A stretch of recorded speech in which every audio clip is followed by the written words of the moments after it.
La démission surprise du Premier ministre libanais samedi 4 novembre plonge son pays dans l'incertitude. Elle s'inscrit dans la tension très vive entre les deux géants régionaux, l'Arabie Saoudite et l'Iran. Depuis un an, le Liban pensait en avoir fini avec la crise politique.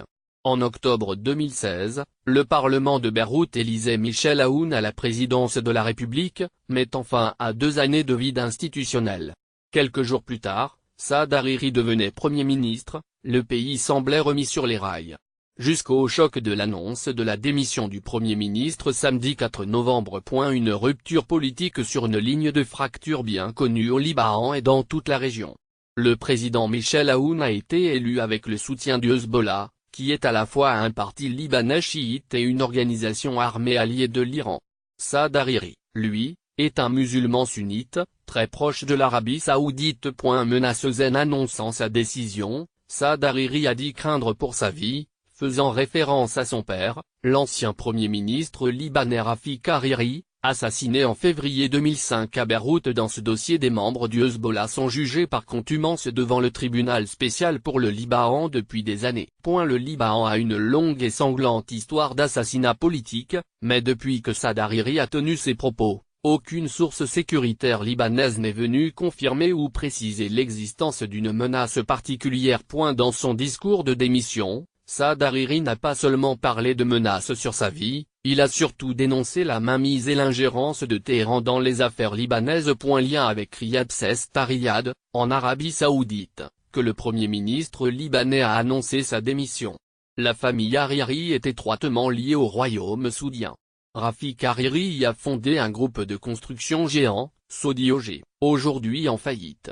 Saad Hariri est né en Arabie Saoudite, il en possède la nationalité. Et c'est là que réside l'un des points d'interrogation de cette affaire. Sa démission est-elle sa propre décision ou celle de son parrain régional, l'Arabie Saoudite? Ce coup de théâtre politique libanais peut être interprété comme une décision saoudienne visant à durcir la confrontation régionale entre Riyad et Téhéran. Le chef du Hezbollah libanais Hassan Nasrallah affirme que les dirigeants saoudiens ont contraint Saad Hariri à démissionner. Il va même plus loin en se demandant si le Premier ministre démissionnaire est toujours libre de ses mouvements. Arrestation. La démission de Saad Hariri a coïncidé avec l'arrestation en Arabie Saoudite de dizaines de personnalités saoudiennes, accusées de corruption. La concomitance entre les deux événements est assez frappante. Dans un cas comme dans l'autre, on peut y voir la marque de l'homme fort de Riyad, Mohammed bin Salman, jeune prince héritier 32 ans. Qui est aussi ministre de la Défense et l'homme qui pilote l'économie saoudienne. C'est au jeune futur roi que l'on attribue désormais les décisions clés du pays. Sur le plan intérieur, il a lancé un vaste plan de réforme économique baptisé Vision 2030. Son ouverture sur les questions de société Les femmes pourront conduire en juin 2018 voisine avec une reprise en main politique. Plusieurs vagues d'arrestations, dont celle de ces derniers jours justifiée par la lutte contre la corruption.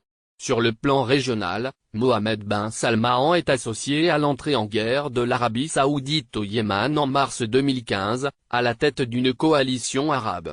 Un conflit meurtrier avec de lourdes conséquences humanitaires au Yémen. Plus récemment, le prince héritier n'a pas hésité à rompre avec le Qatar et à isoler le petit émirat gazier pour essayer de le faire renoncer à sa politique régionale. Dans chacune de ces décisions, MBS affronte indirectement l'Iran en Syrie, au Yémen, à Bahreïn. Un bras de fer qui risque aujourd'hui de déstabiliser le fragile Liban.